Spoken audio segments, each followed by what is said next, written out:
Good afternoon on this Sunday the 20th of January. This is the world's most powerful horse racing method. I call it the secret method. And what we're going to do is show you day by day how we make up to 1,000 times profit per month. And this is no joke. This is what we've been doing, averaging over the last 3 months since launch, and mainly we do that on level stakes profits. And the reason we do this so easily is because we've got a thing called the reverse gamble. It's basically these here where the cursor is now, RG. I'm not expecting these in this type of race here, but I do capitalise them when I do think they've got a chance and they're backable. So it's a very weak race to start with today. We've got a strong favourite on the win side, the Holy One. I'm just going to check now. We've got opening shows to see if that's still strong.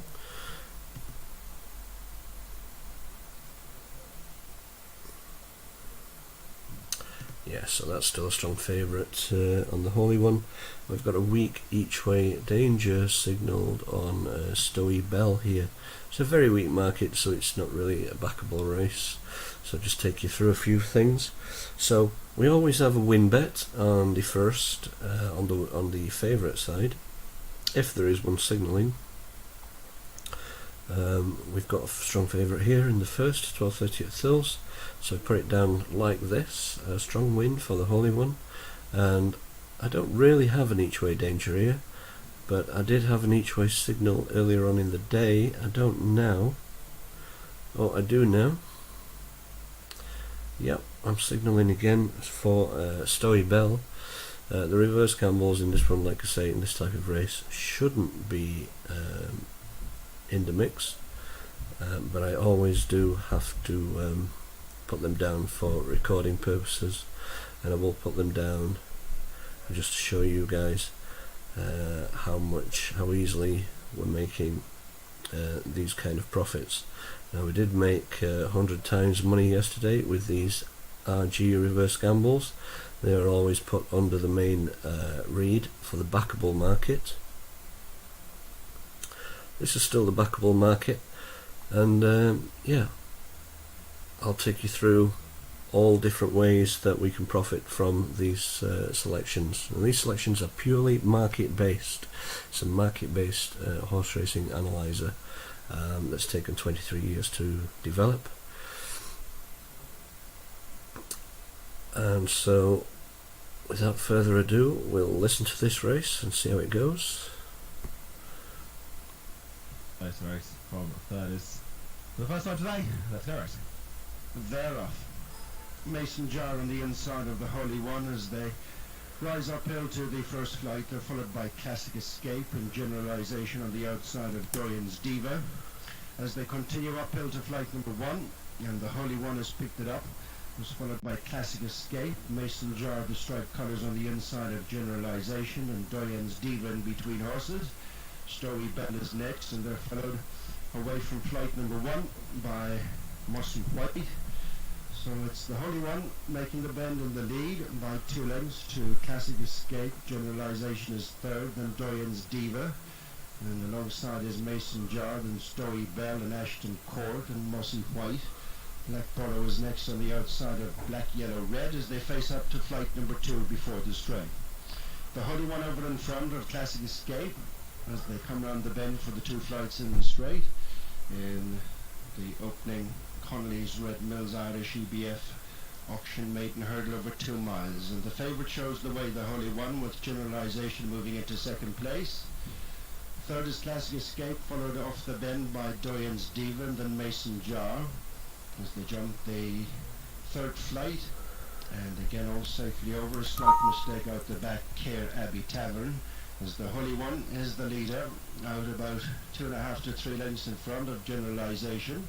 A further break then to Classic Escape and Doyen's Diva, and on the inside as they jump that flight. In 5th place is Mason Jar, then Ashton Court, Black Bottlenecks with Edelweiss the Lob, and then comes behind the Stowy Bell, who's been followed by Mossy White pushed along, Caddy Guard next, and then Black Yellow Red, and detached at the back Care Abbey Tavern.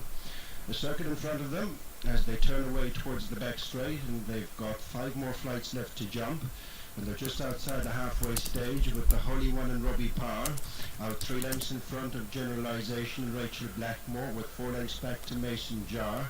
Dennis O'Regan third on the inside of Classic Escape, and Dennis Hogan and Doyen's Diva in between horses for Eamon Corbett, and then on the inside is Black Borough with Edelweiss the Lob, and then Ashton Court and Stowy Bell, Black Yellow Red. Mossy White has dropped back, then Cadogan and Care Abbey Tavern remains the back marker, as the principals up front have started to stretch away from the main body. The Holy One and Generalization clear from Mason Jar, Doyen's Diva, and then Classic Escape. For a jump, the Holy One, the leader from Generalization, they're clear from Mason Jar, Doyen's Diva, Classic Escape, and Edelweiss the Lob. As they make the run towards the 5 furlong point, they've 3 to jump, and the Connolly's Red Mills Irish EBF Auction Mate in a hurdle. It's the Holy One attempting to make virtually all of the running. Generalization is within a couple of lengths, 2.5 lengths back to the 3rd running Mason Jar, who's closed on the 2 that are occupying the 1st and 2nd with 3 to jump. The Holy One, Generalization, Mason Jar, and then Doyen's Diva. And they're being followed by Stowy Bell, who's running on for pressure with Classic Escape as they turn in to the jump. And it is Generalization coming through between horses to head the Holy One, and then Mason Jar and Stowy Bell as they jump the 2nd last flight. The Holy One in the centre of the track, Generalization on the far side, then Mason Jar and Stowy Bell as they come down towards the final flight. And it is the Holy One and Robbie Power back a few lengths in front as Stowy Bell is running on into 2nd, and then Generalization and Mason Jar racing now into the closing stages. A faller at the last was Edelweiss the Lob, but it's the Holy One from Stowy Bell who's trying to gain, but up towards the finish it's the Holy One who puts a win to his name for Robbie Power and Jessica Harrington with 2nd. Stowy Bell, Mason Jar, Generalization, followed in by Doyen's Diva, and then Classic Escape, not yet up, Edelweiss the Lob, but okay, there's Sarah Kavanagh, the horse's jockey. So as you see, we've got a straight forecast there with selections, and the Holy One beat a week each way danger Stowy Bell, which wasn't a danger at all, it was just a forecast. We're not to know that, but we can choose the way in which we're going to play with the information provided by our friendly bookmaker. So you can do, obviously you can do only win bets. If I show a favourite that's against quite a hot favourite, you can use that information to lay the hot favourite that isn't signalling. If we get a strong each way, perhaps we can go against the favourite if the favourite's quite weak. But all we're interested in is, as in the next race, currently we've got a gold win here. Now the gold bets are true gambles, very strong. We've got a strong each way at the minute as the crow flies, but I would suggest that that's going to go weaker, as we do only play from opening shows very close to the off.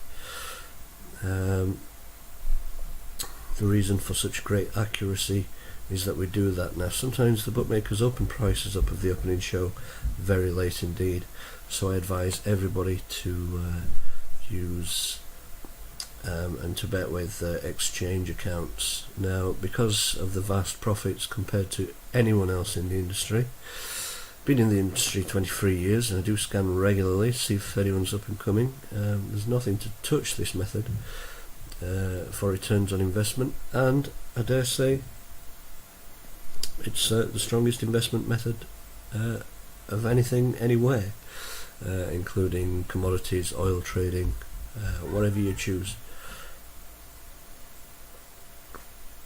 So as I say, just for my recording at the minute, these RG Reverse Gamble Outsiders are put underneath. When they do qualify, I will put them up in capitals to give you a stronger sense of confidence.